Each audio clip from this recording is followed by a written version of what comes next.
તો આપણે આજ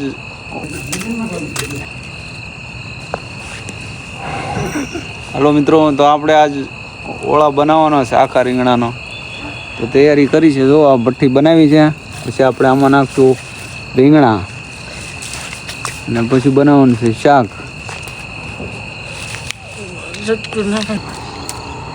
છે ને વિંદા પાડી દે. કાંઈ નહીં આવે. છોકરાને શીખવાડો તો આવડે ને. જો આમ પેલા હોલ પાડવા પડે તો ભરતા સારા થાય. હજી જ ખાવું હતું પણ હું કહું શું છે તો આ કયો ન એમ થયા માટામાં આમ થયા માટે ઘઉં મારે આ ભરજે ને હવે 10 વાગે તને ભેટાડવાનું છે. જગો આપણે ભઠ્ઠી જગ કાકર ના લેવો ભારે કરી લે જો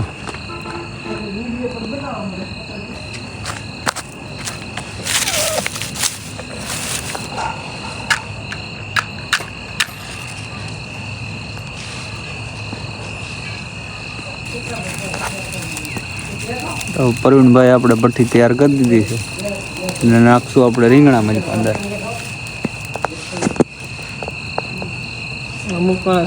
ગોઠવી દે આ રીંગણાને છે ને હોલ પાડવા પડે તો બરાબર પછી ફાટે નહીં એવું હોય છે.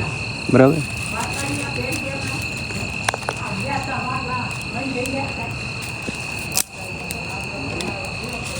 રીંગણા અંદર આપણે નાખી દીધા છે. જોઈ શકો છો અંદર જો રીંગણા છે. બરાબર. તો ભઠ્ઠી આપણે તૈયાર થઈ ગઈ છે. હવે ઉપર આપણે હાંઠિયું મૂકી દે એટલે પાકી જાય બરાબર. સાય તો છે અમારો ભાભી છે રોટલો બનાવે છે. જો આ તાવડીમાં નાખી દીધો. ફર્સ્ટ ક્લાસ રોટલો બનશે. હવે દેશી રોટલા અને ભરથાનું શાક આજ બનાવવાનું છે. મહેમાન બનીને આવ્યા છે અમે. આ બરાબર. હા ઓળો બને છે. ઓલી બાજુ ભડથું તૈયાર થાય છે. પાકવા મૂક્યો છે. અહીંયા આપણો ઓળો થાય છે તૈયાર. રીંગણા અંદર નાખી દીધા છે. ભડથા આપણે પાકી ગયા છે. હવે એને બહાર કાઢી લઈશું. ગરમ છે. બહુ ગરમ છે. જુઓ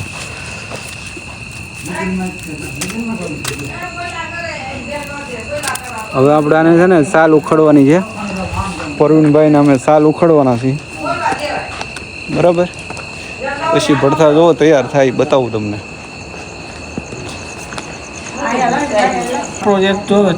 પ્રોજેક્ટ ખોલવાનો છે હવે આપણે ભડથાનો. સાલ ઉખડવાની છે.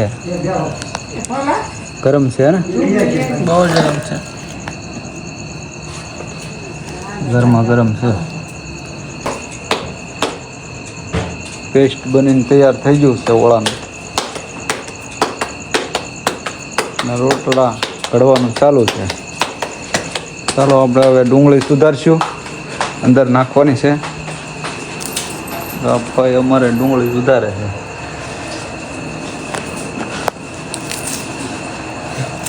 ડુંગળી ઘડે ગોળ લઈ જાય ડુંગળી લઈ જાવી છે ને લઈ જાવી છે. નાસ્તા ભાગે નાખી જાય ડુંગળી કોઈ થડી જાય ભાવ ન જરાય આ વખતે બહુ પણ ભાવમાં લે કાંદા લસણ નાખીને ફર્સ્ટ ક્લાસ સરસ મજાની ભરથા માટે ગ્રેવી બનાવી છે મારા ભાભીએ. જો હવે મસાલો નાખશે.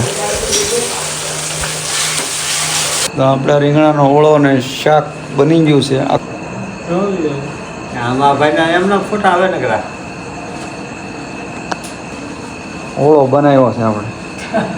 દાદા બેસી ગયા છે. હાલો મિત્રો, અમે તો જમવા બેસી ગયા. તમે પણ આવી જાઓ. વિડીયો સારો લાગ્યો હોય તો એક લાઈક ને કમેન્ટ કરજો.